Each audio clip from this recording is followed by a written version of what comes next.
ہیں اللہ تیرے نبی کا ارشاد ہے اعف اللحا وقص الشوارب، یہود و نصارہ کی مخالفت کرو، داڑیاں بڑھاؤ۔ اے اللہ ان نوجوانوں کو داڑیاں رکھنے کی توفیق عطا فرما۔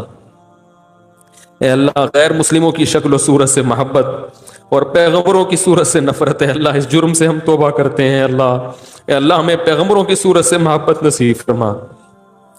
اے اللہ کوئی پیغمبر ایسا نہیں گزرا جس کے چہرے پہ داڑھی نہ ہو۔ اے اللہ آج پوری امت اس جرم میں مبتلا ہو گئی اور اس جرم کو جرم سمجھنا چھوڑ دیا ہے اللہ۔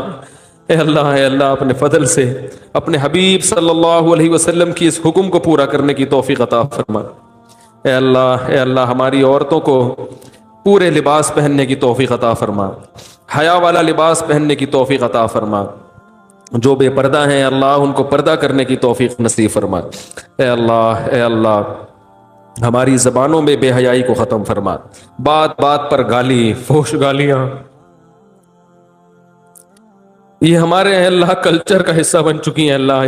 اس مقدس رات میں ہم توبہ کرتے ہیں اللہ، اپنی زبان کو فحش گالیوں سے محفوظ رکھیں گے اللہ، ہمیں اس توبہ پر قائم رہنے کی توفیق نصیب فرما۔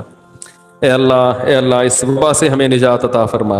اے اللہ مسلمان جہاں کہیں کمزور ہیں، ضعیف ہیں اللہ ان کی مدد فرما، شام کے مسلمانوں کی مدد فرما، فلسطین کے مظلوموں کی مدد فرما، عراق کے مظلوموں کی مدد فرما، افغانستان کے مظلوموں کی مدد فرما۔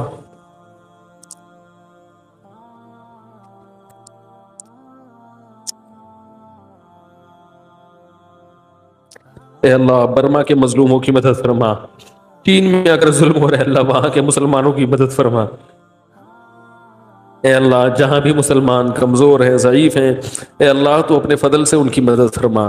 اے اللہ ظالموں کو ظلم سے باز آنے کی توفیق عطا فرما۔ اے اللہ اگر ظالموں کی قسمت میں ہدایت نہیں ہے تو ان کو تباہ و برباد فرما۔ اے اللہ فرقہ واریت کی لعنت سے ہماری حفاظت فرما۔ اے اللہ مسلمانوں میں اتفاق اور اتحاد پیدا فرما۔ اے اللہ بزرگوں کا، علماء کا، صحابہ کا احترام نصیب فرما۔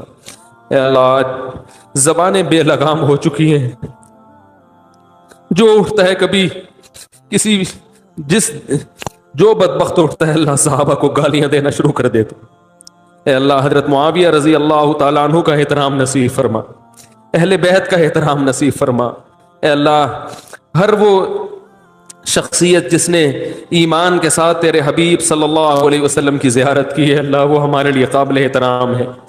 اے اللہ انٹرنیٹ پر آج صحابہ کی عزتوں کو اچھالا جا رہا ہے اللہ، ان لوگوں کو ہدایت نصیب فرما۔ جو ہدایت کے قابل نہیں ہے اللہ تو ان کو دنیا میں رسوا اور ذلیل فرما۔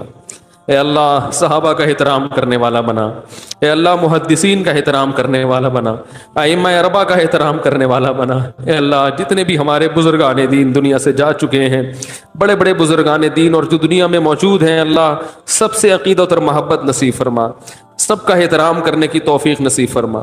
اے اللہ ہماری زبانوں کو ان کی گستاخیوں سے محفوظ فرما۔ اے اللہ تیرے حبیب کا ارشاد ہے من عاد لی ولیا فقد آذنتہ بالحرب، جو میرے کسی دوست سے دشمنی رکھے گا میرا اس کے خلاف اعلان جنگ ہے۔ اے اللہ علماء کی، اہل اللہ کی محبت نصیب فرما۔ اے اللہ آج علماء کو برا بھلا کہنا، گالیاں دینا سب سے آسان کام بن چکا ہے اللہ، اس جرم سے ہمیں توبہ کی توفیق نصیب فرما۔ اے اللہ جو بے روزگار ہیں ان کو روزگار نصیب فرما۔ اے اللہ جو رزق کی تنگی کا شکار ہے ان کو کشادہ رزق حلال نصیب فرما۔ اے اللہ جو نکاح کے لیے پریشان ہیں ان کو، اے اللہ ان کے لیے نکاح کو آسان فرما۔ والدین اپنی بیٹیوں کے لیے پریشان ہیں ان کے لیے اے اللہ تو مناسب جوڑے میسر فرما۔ اے اللہ ان کو اپنے گھروں میں رخصت فرما اور وہاں ان کو سکون اور اطمینان عطا فرما۔ اے اللہ یا ارحم الراحمین، اے اللہ ہمارے دل میں اپنی اتنی محبت پیدا فرما کہ تیری نافرمانی کے تصور سے بھی شرم آنے لگے۔ اے اللہ اتنا خوف پیدا فرما کہ جو ہمارے اور تیرے گناہ کے درمیان رکاوٹ بن جائے۔ اے اللہ ہمارے ملک کی حفاظت فرما۔ اے اللہ ہمارے ملک پاکستان کی خصوصی حفاظت فرما اندرونی اور بیرونی سازشوں سے۔ اے اللہ دنیا میں جہاں بھی انسانیت پہ ظلم ہو رہا ہے، اللہ تو ان ظالموں کو ہدایت نصیب فرما، جو ہدایت کے قابل نہیں ہیں اللہ ان کو تباہ و برباد فرما۔